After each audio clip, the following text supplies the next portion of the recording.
Září nám září tichou tmou, posílám dětem píseň svou a tak i všem, kdo s láskou tou vánoční dárek dnes darujou, blízkým či vzdáleným.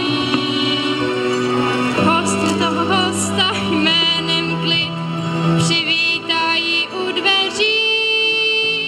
V soutěži krásy se předhání, sněhové vločky, co uhání dál na sněhový bál, za okny kreslí nám pozvání, výtvarné totiž mají nadání, ti poslové andělů. Když spočinou ti na dlani, lákají do říše snů.